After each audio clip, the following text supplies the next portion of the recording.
कि किसी जगह की हिस्ट्री वैसी क्यों है, किसी जगह किसी ने इन्वेड क्यों किया, किसी जगह हिस्टोरिकली ये कल्चर क्यों है, वो हम तभी समझ पाएंगे जब हम उस ज्योग्राफी को समझेंगे, उस जगह की ज्योग्राफी को, एंड दैट इज स्पेस। और उस साइड इंडिया है, this side is India, and यहां से हवा आ रही है। अचानक बीच में there is this big Himalaya जो इन हवाओं को रोक देती है। अगर ये हिमालय नहीं होता तो ये हवा भारत तक पहुंचती, मेनलैंड ऑफ इंडिया तक पहुंच जाती, एंड यहां पे इन्वेड कर रहे थे।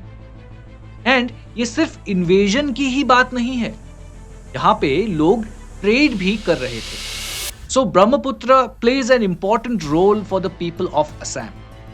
एंड वैसे ही in the same way you will see कि जहां जहां से गंगा बहती है, जहां जहां से इंडस नदी बहती है, सिंधु नदी, वहां पे it plays a very important part in the lives of those people. यहां पे अगर आप देखिए, विंध्यास एंड सतपुरास दो माउंटेन रेंजेस हैं।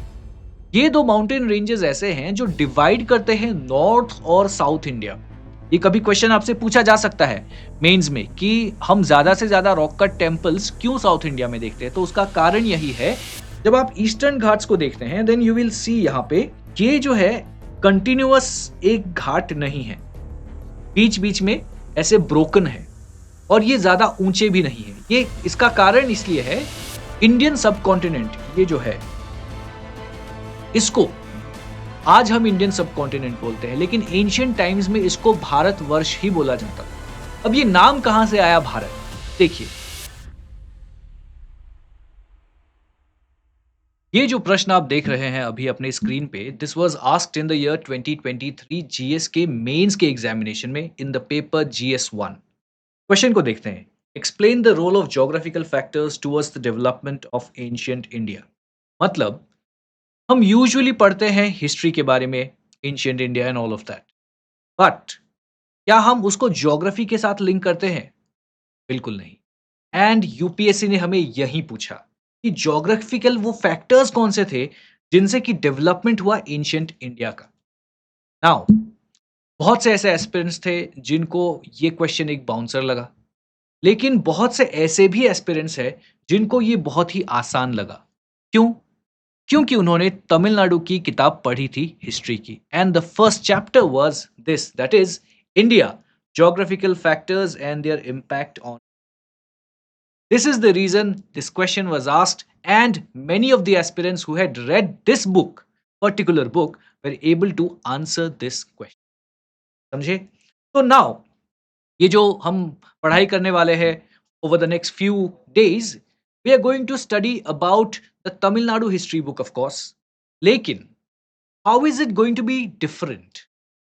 What is different here is कुछ ऐसे टॉपिक्स जो यूजुअली आप जब RS शर्मा पढ़ते हैं या कोई भी और एंशिएंट हिस्ट्री या मीडिएवल हिस्ट्री की किताब पढ़ते हैं, वहां पे वो टॉपिक्स नहीं रहते हैं, लेकिन यूपीएससी मेक्स श्योर कि वही क्वेश्चंस आपसे बार बार वो प्रीलिम्स में पूछते हैं। इनफैक्ट मेंस में भी अभी हमने देखा ये क्वेश्चन। तो इसका मतलब ये है कि there is a great importance of Tamil Nadu की हिस्ट्री बुक, जिसमें एंशिएंट एंड मीडिएवल हिस्ट्री के बारे में लिखा गया है। स्पेसिफिकली ये जो किताब है, this is from the 11th standard.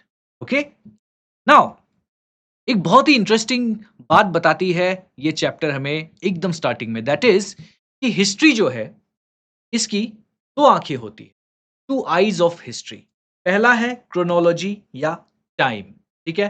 तो हमें कोई इवेंट कब हुआ, कोई राजा कब बना, कोई डायनेस्टी कब आई, ये एक क्रोनोलॉजी में हमें पढ़ाया जाता है, of course, and that is time.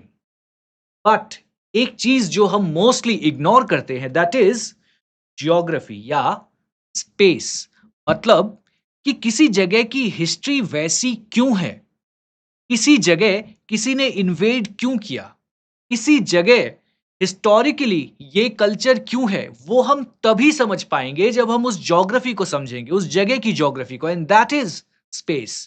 Therefore history की जो ये दो आंखें हैं, that is space and time, that is geography and chronology, इन दोनों को ही हमें एक साथ मिला के पढ़ना पड़ेगा टू अंडरस्टैंड कि कोई कल्चर क्यों ऐसा है, किसी जगह की हिस्ट्री ऐसे क्यों शेप हुई है। I hope you have understood till here. अब देखिए, to understand the plot of history, one must first understand the stage. Plot, story क्या है, उसको समझने के लिए स्टेज को समझना पड़ेगा, and that stage is the geographical features of an area. And when we talk of India specifically, तो इंडिया जो है ये एक सब कॉन्टिनेंट माना जाता है, it is Indian subcontinent. उसके 5 कंट्रीज है। If you can see here, मैंने लिखा है इंडिया, पाकिस्तान, बांग्लादेश, नेपाल एंड भूटान। ये 5 कंट्रीज हैं, इनमें से सबसे बड़ा है इंडिया या भारत जिसे बोलते हैं हम। Now, the thing is, why is this Indian subcontinent? Because ancient India में ऐसे अलग अलग पॉलिटिकल यूनिट्स नहीं थे कि this is Pakistan, this is Bangladesh, ऐसा कुछ नहीं था, right? It was all India.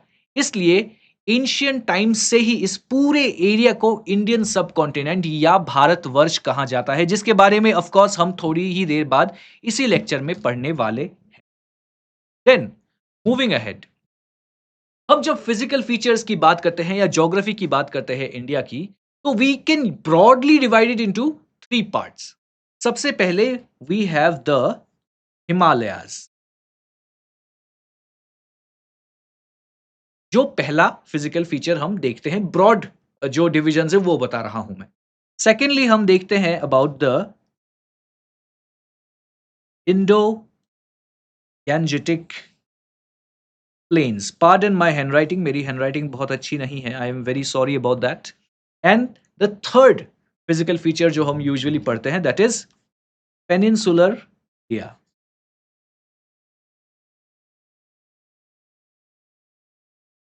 Which is also a plateau. तो ये 3 फीचर्स होते हैं, बट सबसे पहले हम देखेंगे द हिमालयाज को।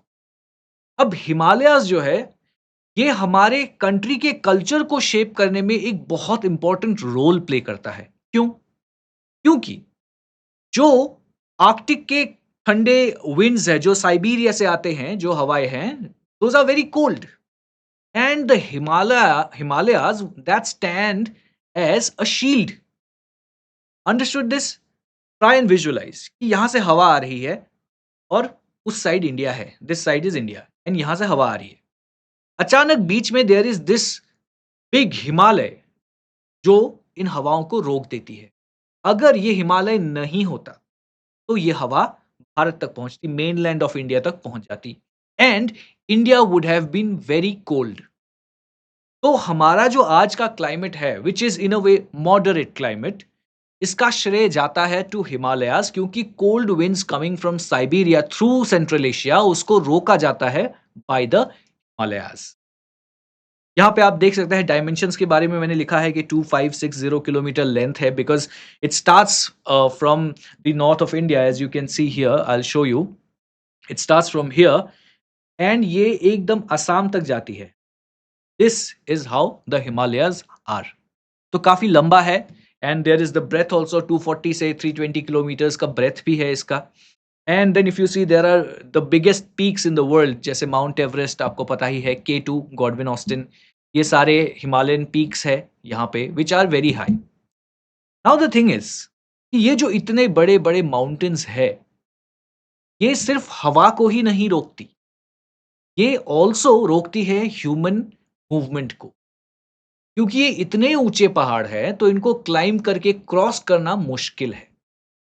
लेकिन हिमालयाज हमें कुछ अपॉर्चुनिटी देती है in the form of passes, mountain passes. ठीक है, let me right it here for you. We have some passes. Now what is a pass? Pass basically क्या होता है कि suppose this is a mountain, this is another mountain, एक और mountain ये है। ओके, अब ये जो बीच में जो ये जगह है, जो थोड़ा नीचे है, वहां से लोग पास कर सकते हैं। क्योंकि लोग पास कर सकते हैं, इट इज पास। ठीक है, बहुत आसानी से हम इसको ऐसे ही याद रख सकते हैं। नाउ द थिंग इज कि ये जो हिमालय में जो पासेस है, इन पासेस से लोग आ रहे थे। ऑफ कोर्स ये काफी ऊंचे ही थे, these passes were also very high, लेकिन एटलीस्ट जो पीक्स है उनके जितने हाई नहीं है। That is the reason people were able to come. Now ये जो पासेस है, यहां से क्या हो रहा था कि लोग आराम से आके यहाँ पे इन्वेड कर रहे थे. एंड ये सिर्फ इन्वेजन की ही बात नहीं है, यहाँ पे लोग ट्रेड भी कर रहे थे. Because if you have to come to India, तो दो ही बेसिकली रास्ते हैं. एक तो या तो आपको सागर के रास्ते से आना पड़ेगा, द दूसरा इसकी हिमालय क्रॉस करके आना पड़ेगा. And these passes were helping us. यहाँ पे आप मैप में देख सकते हैं खैबर पास, Khurram pass, Bolan pass, and all of this I have written here. These are some famous passes. ठीक है. तो इन पासेस की थ्रू ही वी हैव इंडो ग्रीक्स जो यहाँ पे आए. Then we have the Kushans जो यहाँ पे आए. यू हैव इंडो आर्यंस जो यहाँ पे आए. तो all of these people came here. इन्होंने यहाँ पे इन्वेड किया, कुछ यहाँ पे रह गए, कुछ ऐसे थे जिन्होंने सिर्फ अटैक किया and then they went away. तो all of this happened all thanks to the passes. Okay. तो हिमालय की जो ये देन है, दैट इज कि they were shielding us from the cold winds. लेकिन इन्होंने एक अपॉर्चुनिटी भी दी बाहर के लोगों को आके हमारे साथ ट्रेड करने में, कल्चरल एक्सचेंज करने में, एंड ऑल्सो कि लोग यहाँ पे आके इन्वेड भी कर पाए. Understood. This is the importance of the Himalayas. Then moving ahead, another physical feature जो मैंने आपको बताया था is the Indo Gangetic plane.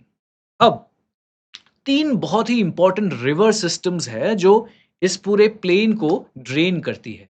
पहला तो है Ganga, the second one is Indus, and the third one is the Brahmaputra. Brahmaputra basically, मैं जहां से आया हूं, आई एम फ्रॉम असम. मेरी सिटी है गुवाहाटी में, ब्रह्मपुत्र के बिल्कुल ही किनारे में रहता हूं. So Brahmaputra plays an important role for the people of Assam. And वैसे ही in the same way you will see कि जहां जहां से गंगा बहती है, जहां जहां से इंडस नदी बहती है, सिंधु नदी, वहां पे it plays a very important part in the lives of those people. Culturally जो लोग होते हैं वो बहुत ही इन नदियों से अटैच्ड होते हैं. इनफैक्ट असम की अगर मैं बात करूं, तो हमारे यहाँ बहुत सारे ऐसे गाने हैं जो ब्रह्मपुत्र पे बेस्ड है. अंडरस्टूड. तो basically the geography is influencing the culture of a region. और ये सिर्फ असम या ब्रह्मपुत्र की बात नहीं है, this is across the entire Indo Gangetic plain, that is in the Ganges also and also in the Indus river system. ये हम देखते हैं. Then another thing which happens because of these rivers, वो ये है कि एलुवियल सॉइल वो लेके आते हैं. अब क्योंकि एलुवियल सॉइल लेकर आ रहे हैं, तो ये जो सारे ये this entire Indo Gangetic plain, ये बन जाता है बहुत ही फर्टाइल. अब जब फर्टाइल बन जाता है तो it becomes very easy for agriculture, है ना. बहुत ही अच्छा एक एनवायरनमेंट मिल गया है यहाँ पे एग्रीकल्चर के लिए. तो लोग यहाँ पे खेती करेंगे, फार्मिंग करेंगे, और यहाँ से बहुत ज्यादा फूड ग्रेन्स प्रोडक्शन होगा. तो उससे क्या होगा, यू हैव वाटर ऑल्सो, पानी मिल रहा है नदियों से. देन द सेकेंड थिंग आपको मिल रहा है, दैट इज फूड ग्रेन्स. अब जब ये दोनों चीजें आपको मिल रही है, तो इसका मतलब ये है कि लोग यहाँ पे बसेंगे, ज्यादा से ज्यादा लोग यहाँ पे बसेंगे. जब ज्यादा से ज्यादा लोग यहाँ पे बसेंगे, तो इसका मतलब क्या है कि यहाँ पे सिटीज इरप्ट होने लगेंगे. But before I come to cities, let me also tell you just a small thing. जो आप यहाँ पे देख पा रहे हैं, that is the Thar desert. तो इसका मतलब यहाँ पे सैंड भी है, डेजर्ट भी है, and then here also you can see is the Aravallis. अब रिसेंटली काफी चर्चे में था Aravallis. You might have heard about the rule that the supreme court had given. So all of this was going on. Now why Aravallis are important, आप एक बार अगर map में देखेंगे तो आप समझ जाएंगे. ये है पूरा हमारा थार डेजर्ट, राइट. और यहां से आती है हवा. नाउ जैसे हमने देखा कि Himalayas act as a barrier, in the same way ये अरावलीज जो है ये भी act as a barrier. And that is the reason आप देखेंगे कि ये जो अरावलीज है, इसके लेफ्ट साइड में if you see this area, ये पूरा थार डेजर्ट है, लेकिन यहां पे ग्रीनरी है. ग्रीनरी क्यों है? क्योंकि the Aravallis are acting as a barrier, की जो वेस्टर्न साइड से हवाएं आ रही है, वो थार डेजर्ट से सैंड को लेकर क्रॉस करके इस ग्रीनरी की तरफ नहीं आ पा रहा है. Understood that? That is why ये थार डेज़र्ट जो है हमारे लिए इम्पोर्टेंट तो है, साथ ही साथ अरावलीज़ भी इम्पोर्टेंट है। अरावलीज़ में आप देखते हैं माउंट अबू जैसे पीक्स ऑल्सो, जहाँ पे दिलवारा टेम्पल्स है, Jain temples. So these are also cultural places. That is why places like Aravallis are also important for us. अभी फिर से नदियों पे चलते हैं। मैंने आपको क्या बताया था थोड़ी ही देर पहले कि there are cities which will crop up across around these river banks. Now, when we talk of cities, तो आप देखेंगे cities like वाराणसी या जिसे काशी भी बोलते हैं। ये ऐसी सिटीज है जो एंशियंट टाइम से यहाँ पे है। Then there are cities like Delhi, जहाँ पे जिसको कैपिटल बोला जाता है। आज तो ऑफ कोर्स कैपिटल है, लेकिन काफ़ी टाइम से it was a very important capital for India. क्योंकि इफ यू सी हियर, यहाँ पे जो दिल्ली है, इसको क्रॉस करते ही you will find the entire fertile plain. तो इसका मतलब ये है, अगर किसी ने दिल्ली को जीत लिया तो they will have access to the fertile plains, and when you have access to the fertile plains, इसका मतलब ये है कि you have access to a flourishing economy. तो इसलिए यू विल सी कि यहाँ पे there is Agra, Prayagraj, of course आपको पता है कॉन्फ्लुएंस ऑफ थ्री रिवर्स बोला जाता है, पाटलिपुत्र जो पटना है आज का। ऑल ऑफ दीज जो इंपॉर्टेंट सिटीज है, जो इकोनॉमिकली बहुत अच्छे थे एंशियंट इंडिया में, all these cities are on the banks of Ganga और यमुना। एक और बात यहाँ पे बताना चाहता हूँ मैं आपको अबाउट द गंगा यमुना दोआब। गंगा यमुना दोआब जो है वो गंगा और यमुना इन दोनों नदियों के बीच का जो एरिया है, that is called the Doab region. अब दोआब रीजन बहुत ही fertile, of course the entire plain is fertile, पूरा जो इंडो गैंजेटिक प्लेन है वो पूरा प्लेन ही फर्टाइल है, लेकिन यू विल ऑल्सो सी कि ये जो गंगा यमुना दोआब है ये भी बहुत fertile, and that is the reason कि बहुत से लोग चाहते थे कि एक बार हम आके दिल्ली पे अगर कब्जा कर ले तो we will be able to basically have access to the entire fertile plain, and that is one of the reasons आप देखेंगे कि बहुत से इंपॉर्टेंट बैटल्स जो होते थे वो दिल्ली के पास होते थे, कुरुक्षेत्र में होते थे, तराई, उसके बाद there is we also have Panipat वहाँ पे। तो basically that is like the gateway to Delhi. तो कोई भी इन्वेड जब करता था, वो चाहता था कि अगर हम यहाँ पे फाइट करके दिल्ली को जीत लें, दिल्ली के बाहर ही, एंड ऑफ कोर्स जो रूल कर रहा था दिल्ली में, वो चाहेगा कि दिल्ली के बाहर ही फाइट हो। तो यूजुअली पानीपत के अराउंड या कुरुक्षेत्र के अराउंड वहाँ पे बैटल्स होते थे। तो वहाँ पे अगर जीत लिया, तो इसका मतलब they will be able to capture the entire plain. This was the whole story. तो यहाँ पे मैंने आपको ऑलरेडी बताया अबाउट द अर्बनाइजेशन जो इन एरियाज में होता था बिकॉज ऑफ द रिवर्स, ये मैं आपको बता चुका हूँ। Then strategy, basically Pataliputra which was the capital of the Mauryas, ठीक है, जो मगध की राजधानी हुआ करती थी पाटलिपुत्र, ठीक है। तो ये एक ऐसा रीजन था, पाटलिपुत्र का जो बेसिकली कैपिटल था, वो ऐसा था कि it was in the confluence of two rivers, दो नदियां सोन एंड गंगा, इन दोनों के कॉन्फ्लुएंस पे जहां पे जाके मिलता था, वहां पे पाटलिपुत्र या पटना है। नाउ द थिंग इज कि ये जो रिवर्स है ये इन अ वे नेचुरल बैरियर की तरह काम करते थे, क्योंकि अगर किसी को आके अटैक करना पड़ेगा पाटलिपुत्र में, तो उनको ये नदी क्रॉस करनी पड़ेगी, और जब इनको नदी क्रॉस करनी पड़ेगी तो ऑलरेडी जो पाटलिपुत्र में बैठे हैं उनको पता है कि they are going to attack, तो ये पहले ही अटैक कर देंगे और उनको हरा देंगे। So, this geography, basically the river was acting as a natural barrier. Understood कि importance क्या है of geography in history? Then if you see, battlefield के बारे में आपको बता दिया। The another part that I wanted to tell you about is the commerce. क्योंकि देखिए, एंशियंट इंडिया में या इवन मीडिएवल इंडिया में we did not have railways. आज जैसे रेलवेज है, अगर हमको कहीं पे कुछ भेजना है तो हम रेलवेज के थ्रू भेज सकते हैं, पर उस समय नहीं था। So what did we do? We used rivers, हम नदियों का इस्तेमाल करते थे for trade and communication, because trade, जो इंटरनल ट्रेड इंडिया के अंदर ही हो रहा था, इंडियन सब कॉन्टिनेंट में जो ट्रेड हो रहा था, that was an important part of हमारी इकोनॉमी। और उसको हम कैसे अंजाम देते थे? With the help of the reverse, क्योंकि हमारे पास एक नेचुरल ही ऐसा हाउ डू आई से अ सॉर्ट ऑफ डायरेक्शन है कि जिस पे हम अगर जाएंगे तो हम पहुंच जाएंगे उस जगह पे। तो we could use that instead कि अगर हम, ऑफ कोर्स रोड्स तो थे हमारे पास, लेकिन रास्ते बनाना इज अ सॉर्ट ऑफ खर्चा, है ना? बट अगर हमारे पास नेचुरली ही कुछ है कि अगर उस पे हम सामान ले जाएँ तो हम जहाँ जाना है वहाँ पहुँच सकते हैं। तो वी कैन यूज़ दैट, तो इसलिए नदियों का बहुत इस्तेमाल हुआ in transportation. Then moving ahead if you see कि पेनिनसुलर इंडिया के बारे में जब हम बोलते हैं तो एक ग्रेट डिवाइड के बारे में बोलते हैं।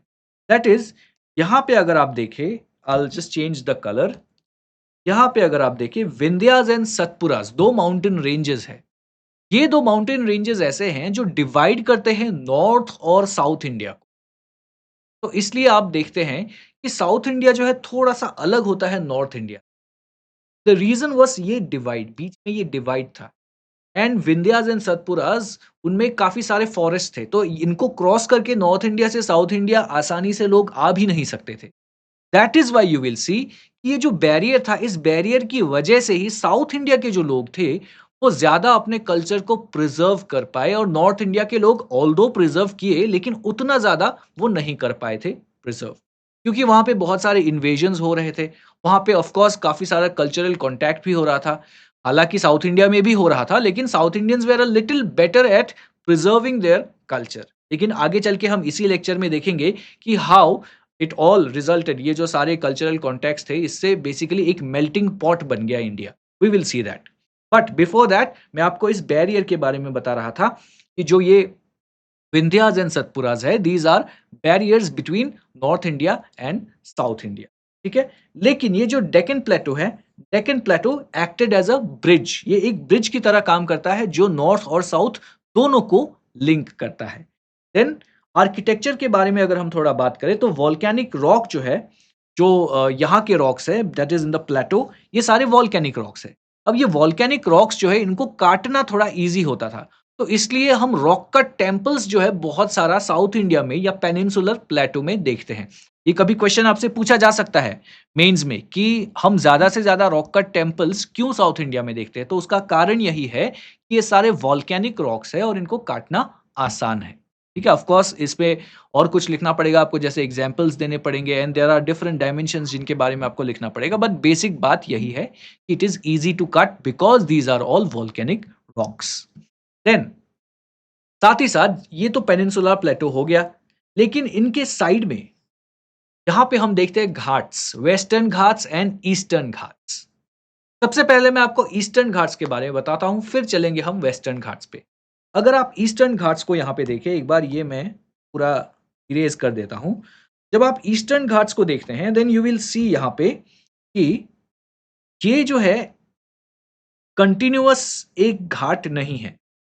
बीच-बीच में ऐसे ब्रोकन है और ये ज़्यादा ऊँचे भी नहीं है। ये इसका कारण इसलिए है क्योंकि वेस्ट से ईस्ट की तरफ नदियाँ आ रही है। गोदावरी जैसी नदियाँ, कावेरी जैसी नदियाँ, ये सारी नदियाँ आ रही हैं। तो इससे क्या होता है कि ये इन जो घाट्स है इनको ब्रेक करके आती है। ब्रेक करके आने के कारण यू विल सी कि इन घाट्स में भी कंटिन्यूइटी नहीं है, ये ब्रोकन है। वहीं अगर हम वेस्टर्न घाट्स की तरफ जाएँ, दैट इज़ दिस एरिया, ये एक कंटीन्यूअस घाट है एंड ये ज़्यादा ऊँचे है। Understood? And this is also the reason कि क्योंकि ये ऊँचे है and these are also well preserved so far, तो यहाँ पे आप देखेंगे बहुत सारा फ्लोरा एंड फौना भी है, काफ़ी सारे अलग-अलग जानवर यहाँ पे है, काफ़ी सारे अलग-अलग पेड़ों को आप देखेंगे यहाँ पे which are very rare also. So all of these things you will start seeing in the Western Ghats but not in the Eastern Ghats. ये आपको याद रखना पड़ेगा कि there is a difference between the Ghats. Usually जब हम पढ़ते हैं फिजिकल फीचर्स को तो ऐसे हम कोस्टल घाट्स करके पढ़ते हैं, लेकिन कोस्टल घाट्स पढ़ते हैं but there is a difference between the two. ये आपको पता होना चाहिए and the difference is this कि वेस्टर्न घाट्स आर ज्यादा ऊंचे and these are continuous and the eastern Ghats are not continuous. ठीक है, एंड ऐसा जैसे अभी हमने थोड़ी ही देर पहले पढ़ा था कि जो हमारे हिमालयस है उनमें पासेस है, तो वैसा ही कुछ यहाँ वेस्टर्न घाट्स में भी है। क्योंकि मैंने अभी बताया कि ऊंचे हैं वेस्टर्न घाट्स, तो वेस्टर्न घाट्स को क्रॉस करके आने के लिए we have some passes like this, या लाइक दिस। ठीक है, तो ऐसे पासेस है जहां से लोग क्रॉस करके आते हैं। अब इसमें देखिए कि ये पूरा कोस्ट है, if you can see here this entire area is coast, है ना, और इसके साइड में ही है वेस्टर्न घाट्स। तो अगर कोस्ट है तो मतलब you have access to port, बंदरगाह, है ना? तो it will help in trade. लेकिन अगर यहाँ पे शिप्स आ रहे हैं और यहाँ पे अगर ट्रेडिंग हो रही है, पर आप इनलैंड या इंडिया के अंदर कैसे जाएँगे? तो because of that these passes are helpful. ये जो पासेस है ये आपकी मदद करेंगे कि आप कैसे अंदर जा सकते हैं और वहाँ पे आप अपना ट्रेड कर सकते हैं। तो इन अ वे ये जो पासेस है वेस्टर्न घाट्स के, ये भी हमें ट्रेड में बहुत ज़्यादा मदद करते, ठीक है? देन इफ यू सी ये पालाघाट पास के बारे में लिखा गया है व्हिच इज़ एन इम्पोर्टेंट पास। तो जब आप तमिलनाडु बोर्ड की किताब पढ़ते हैं, एक्चुअल टेक्स्ट जब पढ़ेंगे तो वहाँ पे भी आप पाएँगे पालाघाट जो पालघाट पास है उसके बारे में काफ़ी लिखा गया है वहाँ पे। And I will tell you why Tamil Nadu board में इसके बारे में ज़्यादा लिखा गया है and there are also other ports passes जिसके बारे में लिखा गया है बिकॉज़ यहाँ पे in south India there are a lot of ports. क्योंकि हम थोड़ी देर बाद ये भी देखेंगे कि how the South Indian area was very much connected to very distant lands, मतलब दूर दूर तक ट्रेड कर रहे थे। रोम तक ट्रेड कर रहे हैं, कैम्बोडिया तक ट्रेड कर रहे हैं, जावा सुमात्रा तक ट्रेड कर रहे हैं। तो इसलिए इट वाज इम्पॉर्टेंट कि ये जो हमारे पोर्ट्स हैं these are connected to the inner part of the peninsular India. That is why ये पासेस जो है यहाँ पे बहुत ही इम्पोर्टेंस जो सिग्निफिकेंस है हमारे लिए प्ले करती है। Then moving ahead if you see, आप देखेंगे कुछ रिवर डेल्टास के बारे में। मैंने आपको थोड़ी देर पहले बताया कि वेस्ट से ईस्ट की तरफ नदियाँ आ रही है, दैट इज़ द रीज़न आप देखेंगे कि ये जो ईस्टर्न घाट्स है, ये थोड़े से ब्रोकन है ना? तो यहाँ पे काफ़ी सारे डेल्टास फॉर्म होते हैं बाय द रिवर्स ऐसे, ठीक है? अब ये जो डेल्टास है ये काफ़ी सारा एलुवियल और फर्टाइल सॉइल बेसिकली लेके आते हैं अपने साथ और यहाँ पे डिपॉज़िट कर देते हैं, ठीक है? नाउ द थिंग इज़ कि these are not as fertile as जो हमने इंडो गैंजेटिक प्लेन में देखा, उतना फर्टाइल नहीं है बट येस अपने साथ थोड़ा-सा ये सॉइल लेके आता है जिसको ये डिपॉज़िट करते हैं and because of that only हम देखते हैं कि यहाँ पे डेल्टास फॉर्म हो रहे हैं। But what is important here is Tungabhadra and Krishna river के बीच में एक जगह है दैट इज़ रायचूर दोआब। जैसे हमने गंगा यमुना दोआब देखा था, 2 नदियों के बीच का जो एरिया है वो काफ़ी फर्टाइल था वहाँ पे। यहाँ भी वैसा है रायचूर दोआब एंड इस रायचूर दोआब को जो कंट्रोल कर पाता था साउथ इंडिया में, वो काफ़ी फ्लरिशिंग किंगडम बन जाता था क्योंकि this is a fertile land. Fertile land का मतलब ये है कि एग्रीकल्चर अच्छी होगी का मतलब ये है कि इकोनॉमी बहुत अच्छी होगी। दैट इज़ द रीज़न कि हम अभी आगे चल के जब in the next subsequent lectures हम पढ़ेंगे कि जो साउथ इंडिया के किंगडम्स थे, वो इस रायचूर दोआब पे कंट्रोल करने के लिए काफ़ी बैटल्स करते थे। ठीक है? Then if you will see कि कावेरी डेल्टा जो है ये भी बहुत इंपॉर्टेंट था एंड यहाँ पे चोला एम्पायर जो है वो राज करती थी। Fine. Then if you see other thing जो अभी मैं थोड़ी देर पहले ही बता रहा था कि साउथ इंडिया से हम लोग काफी दूर दूर तक बेसिकली ट्रेड करते थे। So maritime trade was there from South India क्योंकि लाइक आई सेड कि वी हैड पोर्ट्स, एक यहाँ पे मुजेरिस, फिर पुम्पोहार, ये सारे इंपॉर्टेंट पोर्ट्स हुआ करते थे साउथ इंडिया के। और यहाँ से जैसे यहाँ पे आप देख सकते हैं रोम तक हमारा ट्रेड चलता था। फिर साउथ ईस्ट एशिया में जावा सुमात्रा जिसके बारे में मैंने ऑलरेडी बताया, ये सारे ट्रेड्स होते थे and this was all possible because we in south India जो उस एंशिएंट इंडिया में जो लोग रहते थे हमारे साउथ इंडिया में, दे ऑलरेडी न्यू कि हमें ये जो हमारे पोर्ट्स है इनको कैसे इस्तेमाल करना है। नाउ कैसे इस्तेमाल करना है हमें, देयर इज़ वन थिंग कि ट्रेड में देयर आर 2 थिंग्स, एक इम्पोर्ट होता है, एक एक्सपोर्ट होता है, ठीक है? तो जो साउथ इंडिया के लोग थे उस समय इन एंशिएंट इंडिया, उनको पता था कि कौन-सी चीज़ों का डिमांड बाहर है। बेसिकली रोम में कौन-सी चीज़ों का डिमांड है, जावा, सुमात्रा, कैम्बोडिया, इन सारी जगहों में कौन-सी चीज़ों का डिमांड ज़्यादा है, which products are in demand. तो उन प्रोडक्ट्स को साउथ इंडिया के लोग सोर्स करते थे एंड देन वो पासेस के थ्रू, वेस्टर्न घाट के पासेस के थ्रू वो वेस्टर्न घाट वाले पोर्ट्स पे ले जाते थे। ईस्टर्न घाट्स के जो पोर्ट्स है उसके लिए हमें कोई पासेस की ज़रूरत नहीं थी बिकॉज़ ऑफ कोर्स डिसकंटिन्यूअस है ईस्टर्न घाट्स, तो पोर्ट्स तक ले जाते थे। उसके बाद उन पोर्ट्स से उनको भेजा जाता था towards other places and again वहाँ से हमें जो चाहिए हम वो लाते थे। Mostly gold and that sort of metals we would bring और हम यहाँ से spices and all that stuff यहाँ से भेजते थे। ठीक है? नाउ मैं आपको बता रहा था कि मेल्टिंग पॉट ऑफ रेसेस, तो इसका मतलब ये है कि हम देखते हैं कि जो नॉर्थ इंडिया का पार्ट है, वहाँ पे वेस्टर्न इंडिया से जो पासेस थे, जिनके बारे में हम बात कर रहे थे हिमालयाज़ के, तो वेस्टर्न इंडिया से बहुत सारे अलग-अलग लोग इंडिया में आए। कुछ लोग ट्रेड करने आए और कुछ लोग यहाँ इन्वेड करने आए। अब ये अपने साथ अपना कल्चर लेके आए थे और भारत में अपना एक ऑलरेडी कल्चर एस्टैब्लिश था। तो जब बाहर के लोग आए और यहाँ के लोग अपना कल्चर भी यहाँ पे डिस्प्ले कर रहे थे, तो इनमें एक मिक्सिंग हुई। तो इस मिक्सिंग से बेसिकली आज कोई ये नहीं बोल सकता कि हम एक प्योर कल्चर है, क्योंकि हर कल्चर में, कोई भी कल्चर हो इंडिया का, हर कल्चर में you will see there is some झलक ऑफ द अदर कल्चर, क्योंकि यहाँ पे मिक्सिंग हुई। यहाँ पे ऐसा कोई बैरियर नहीं था कि ये हमारा कल्चर है, इससे अलग हम कुछ नहीं करेंगे। ऐसा बिल्कुल नहीं था इंडिया में। तो इसलिए व्हेनेवर कोई बाहर से आता था, तो वो अपना कल्चर तो लेके आएगा और भारत के कल्चर के साथ वो एसिमिलेट होगा। भारत के लोग जो अपने कल्चर को प्रैक्टिस कर रहे थे, वो बाहर का जो कल्चर है, उनको भी वो सँभालेगा अपने अंदर, एंड देयरफॉर इंडिया को बोला जाता है एक मेल्टिंग पॉट, जहाँ पे अलग-अलग कल्चर्स आके मिलते हैं। हमारे यहाँ आर्यन से पहले प्री आर्यंस आए, फिर इंडो आर्यंस आए, इंडो ग्रीक्स आए, कुशान्स आए, शाकास आए। तो ऑल ऑफ दीज़ पीपल, ये सब जो आ रहे थे यहाँ पे, ये अपना कल्चर लेके आए थे। और भारत की जो इंडिजीनियस कल्चर्स है, वो तो थी ही यहाँ पे।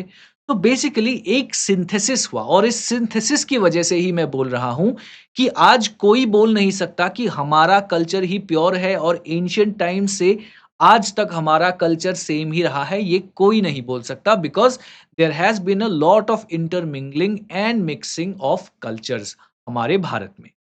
ठीक है? साथ ही साथ ये तो कल्चर की बात हो गई। अब जब कल्चर की बात करते हैं, तो we can also talk about language. अब हम ये भी देखते हैं कि लैंग्वेज जो है, इंडिया में बहुत सारे अलग-अलग लैंग्वेजेस बोले जाते हैं। बट कुछ ऐसे लैंग्वेजेस भी थे जिन लैंग्वेजेस को कॉमनली बोला जाता था। जैसे इफ यू सी, प्रकृत एक ऐसा लैंग्वेज है, तो एक समय में as a lingua franca use हुआ। अब what is a lingua franca? Let me tell you. Lingua franca वो है जो हम कॉमनली यूज़ करने वाला लैंग्वेज है, उसको लिंग्वा फ्रैंका बोलते हैं, लेकिन that is not the language जो हम एक्चुअली बोलते हैं। मतलब अगर आज हम देखें, तो इंग्लिश एक लिंग्वा फ्रैंका बन चुका है। हमारा लैंग्वेज कोई और है, जैसे मेरा मदर टंग है असमीज़, ठीक है? मैं असमीज़ बोलता हूँ, लेकिन मैं इंग्लिश बोलता हूँ कॉमनली लोगों से बात करने के लिए। मैं हिंदी बोलता हूँ लोगों से कॉमनली बात करने के लिए। तो Hindi is a lingua फ्रैंका mostly in the northern part of India. Northern part of India में देखें तो इंग्लिश बोल सकते हैं हम ऐसे एज़ द लिंग्वा फ्रैंका। तो उस समय इन एंशिएंट इंडिया प्राकृत वो लैंग्वेज बन गया था, क्योंकि हर अलग-अलग कल्चर का अपना-अपना लैंग्वेज था, जो आज भी हम देखते हैं ऑफ कोर्स। तो वो आपस में कम्युनिकेट कैसे करेंगे? तो प्राकृत एक ऐसा लैंग्वेज था जिसके इस्तेमाल से वो एक-दूसरे से बात कर सकते, ठीक है? देन यू विल सी कि बहुत सारे द्रविडियन जो पोएम्स थे, एपिक्स थे, स्टोरीज़ थे, उनमें आप देखेंगे कि वैदिक बेसिकली जो रेफरेंसेस है। फिर आप देखेंगे द्रविडियन वर्ड्स को वैदिक टेक्स्ट में भी यूज़ किया गया। फिर बहुत सारे ऐसे संस्कृत वर्ड्स हैं जो द्रविडियन जो हमारे पोएम्स है या लिटरेचर है, उसमें आप देखेंगे कुछ संस्कृत वर्ड्स भी है। इन द सेम वे आप देखेंगे संस्कृत जो संगम लिटरेचर में भी है, फिर संगम लिटरेचर का जो रेफरेंस है वो संस्कृत में भी आपको मिलेगा। All of these things you will सी। फिर आप ये भी देखेंगे कि रिलीजियस मिक्सिंग भी हुई थी उस समय, क्योंकि बहुत सारे रिलीजियंस यहाँ पे थे। Hinduism was there, Jainism was there, Buddhism was there, अलग-अलग हेटेरोडॉक्स सेक्ट्स थे, जैसे आजीविकास भी थे यहाँ पे। तो ये सारे जो रिलीजियंस थे, ये सारे आपस में मिक्स हो रहे थे। तो therefore you will C religious mixing also. कभी किसी राजा को मन किया, तो उन्होंने पैट्रोनेज दे दिया हिंदुइज्म को, पर बाद में अब कभी उनको लगा कि नहीं, बुद्धिज्म तो ज़्यादा अच्छा है, तो वो बुद्धिज्म को पैट्रोनेज देने लगे। तो this was basically religious mixing. जब राजा किसी रिलीजन को पैट्रोनेज देगा, तो वो जो प्रजा है उसकी, प्रजा भी उसको पैट्रोनेज देगी, क्योंकि राजा उसको मान रहा है। तो that is why you will see कि अगर एक रिलीजन से दूसरी रिलीजन को भी मान रहे हैं, तो यू विल सी कि रिलीजियस मिक्सिंग हो रही है इसमें। ठीक है? Then moving ahead, the concept of Bharatvarsh, ये मैं आपको बताना चाहूँगा। देखिए, इंडियन सबकॉन्टिनेंट ये जो है, इसको आज हम इंडियन सबकॉन्टिनेंट बोलते हैं, लेकिन एंशिएंट टाइम्स में इसको भारतवर्ष ही बोला जाता था। अब ये नाम कहाँ से आया भारत? देखिए, एंशिएंट इंडिया में एक राजा हुआ करता था या most probably he was a tribal chief जिनका नाम भरत था, ठीक है? तो उस ट्राइब को भारताज़ बोलते थे या जो राजा भारत के जो वंशज होंगे, उनको बेसिकली भरतअज़ बोलते थे।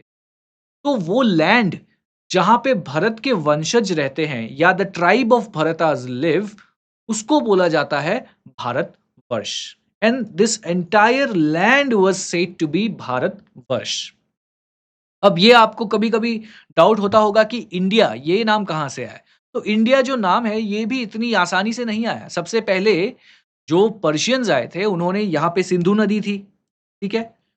तो उन्होंने जब जब वो आए तो उन्होंने ये सोचा कि ये सिंधु नदी के इस पार जितने लोग रहते हैं, ये सारे सिंधूज़ हैं, ठीक है?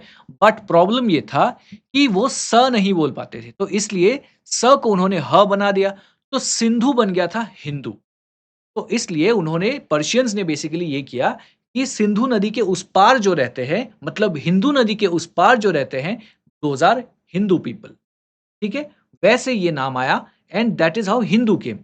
बाद में रोमन्स जब आए तो उन्होंने इंडस रिवर जो है, उसके पार के जो लोग थे, उस पार के जो लोग दैट इज़ दीज़ एरियाज़, इनको बोल दिया कि इंडिया के लोग हैं। तो वैसे नाम पड़ा इंडिया, अंडरस्टूड? अब इसमें एक आप चीज़ देखिए, पर्शियंस ने क्या बोला कि सिंधु नदी के उस पार जो भी रहता है, वो सारे हिंदूज़ हैं।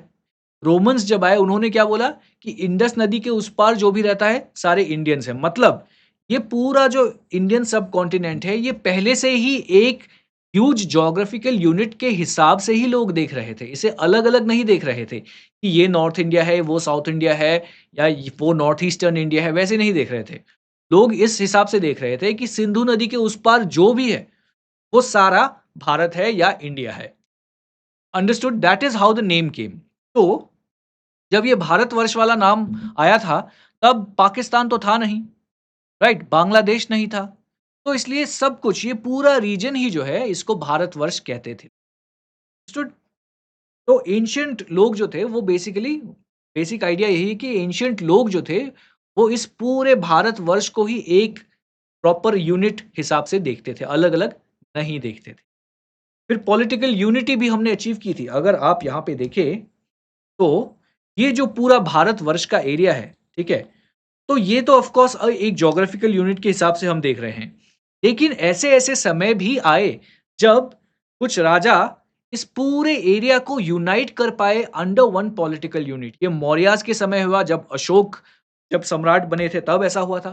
फिर गुप्ताज़ के समय में भी ऐसा हुआ कि इस पूरे यूनिट को ही इन्होंने पॉलिटिकली यूनिफाई कर दिया अंडर द गुप्ताज़, ऐसा भी हुआ है। तो मतलब ऐसा नहीं है कि भारतवर्ष सिर्फ़ एक ज्योग्राफिकल यूनिट था, एक पॉलिटिकल यूनिट के हिसाब से भी यूनिटी हुई थी बीच-बीच, ठीक है? बट जस्ट बिकॉज़ ये बहुत ही बड़ा एक लैंड मास है, तो इसको अकेले पॉलिटिकली यूनिफाई कर पाना थोड़ा मुश्किल था, तो बहुत कम समय के लिए हुआ, लेकिन हुआ ज़रूर था। फिर कल्चरल यूनिटी के बारे में मैंने आपको ऑलरेडी बता दिया कि लिंगुआ फ्रैंका हिसाब से यूज़ होता था प्रकृत। साथ ही साथ यहाँ पे मैं आपको बताना चाहूँगा about Ramayan and Mahabharat. Ramayan and Mahabharat तो उस समय लिखी गई थी ऑफ कोर्स एंशिएंट इंडिया में, बट वो संस्कृत में लिखी गई थी। अब द प्रॉब्लम वाज़ कि लोगों को संस्कृत आती नहीं थी, क्योंकि संस्कृत जो था वो सिर्फ़ ब्राह्मणों को आता था, एलीट्स को आता था। सबको नहीं आता था, कॉमन लोग जो थे उनको नहीं आता था संस्कृत। तो ये जो रामायण या महाभारत है, ये लोग कैसे पढ़ पाए? तो बेसिकली रामायण और महाभारत को प्रेज़ेंट किया गया था अलग-अलग लैंग्वेजेज़ में। तो इसलिए लोग जो अपनी लैंग्वेज में जो जो लैंग्वेज बोलते थे, उसी लैंग्वेज में महाभारत और रामायण को जब पढ़ पाए, तो बेसिकली उन्होंने देखा कि अरे! ये कहानी तो सेम ही है हर जगह। तो बेसिकली यूनिफ़ाई हो गया because of this also. Of course इसके रामायण के अलग-अलग वर्ज़न्स आप पाएँगे, महाभारत के अलग-अलग वर्ज़न्स पाएँगे लोकली, वो अलग बात है। वो that will be there. But जो बेसिक थीम है इन स्टोरीज़ का, वो हमेशा सेम ही रहा। लैंग्वेज अलग हुई ऑफ कोर्स, बट इस लैंग्वेज के अलग होने से क्या हुआ कि इन a way this is diversity कि लैंग्वेज अलग है, बट इस लैंग्वेज के अलग होने से एक यूनिटी भी तो आई कि सब लोग सेम ही स्टोरी पढ़ रहे हैं। Understood? I hope you got the point here कि कैसे diversity was actually helping in uniting people. ये बहुत ही डिफ़िकल्ट है कभी-कभी समझ पाना कि अगर भारत इतना डिवाइडेड है, अगर भारत में इतनी डाइवर्सिटी है, तो हम इतने यूनाइटेड कैसे रह पाए ओवर थाउज़ेंड्स ऑफ इयर्स? तो इसका कारण यही है, कि ये जो डाइवर्सिटी थी, इस डाइवर्सिटी ने ही एक्चुअली एक बहुत इम्पोर्टेंट रोल प्ले किया हमको यूनाइट करने में। Got it? तो basically now we come to unity in diversity. तो ये एंशिएंट इरा आया, फिर Mauryan empire, Gupta dynasty, medieval India, Mughal empire, फिर आते-आते फिर ब्रिटिश आ गए, अब जो हम मॉडर्न रिपब्लिक है, इन सब में आप देखेंगे कि डाइवर्सिटी तो है, but all of this diversity has also United us. And ये आप हर जगह, मैं बस एंशिएंट इंडिया की बात नहीं कर रहा हूँ, अगर आज भी अगर आप सोचे, तो यू विल सी कि हम सारे डाइवर्स हैं। मैं असमीज़ हूँ, शायद आप किसी और लैंग्वेज में बात करते होंगे। आपका कल्चर अलग होगा, मेरा कल्चर अलग होगा।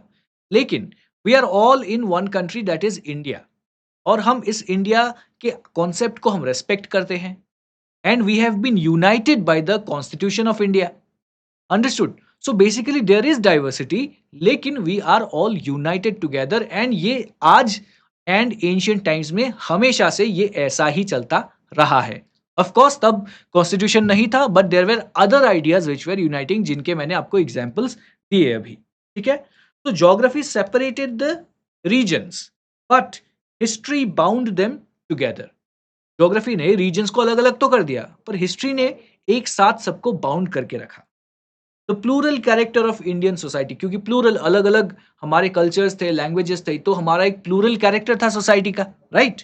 तो it was forged by its mountains, rivers, coast, remains its enduring strength. तो हमारी जो ज्योग्राफी है, जो इतनी अलग है, ये लेकिन हमारी एक स्ट्रेंथ बनी।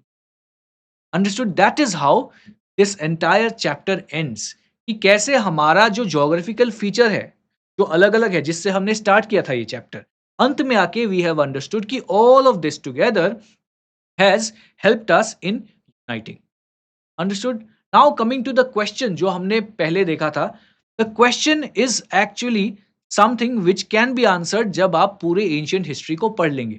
अभी हमें ये समझ में आया कि कैसे ज्योग्राफी जो है वो इन्फ्लुएंस करती है हमारे हिस्ट्री को, ये हमने समझा। अब जब आप एंशिएंट हिस्ट्री को पूरा पढ़ लेंगे, क्योंकि वो क्वेश्चन रिमेंबर एंशिएंट हिस्ट्री के पॉइंट ऑफ व्यू से था, तो जब आप कंप्लीट एंशिएंट हिस्ट्री पढ़ लेंगे, तो आप अलग-अलग एग्जांपल्स यूज़ कर पाएँगे उसी क्वेश्चन के आंसर को बताने के लिए, कि कैसे ज्योग्राफी ने हमारी मदद की to form ancient India, basically development of ancient India में कैसे ज्योग्राफी का एक बड़ा रोल रहा। So that is all for today. I'll see you in the next lecture with the chapter 2 of Tamil Nadu history book.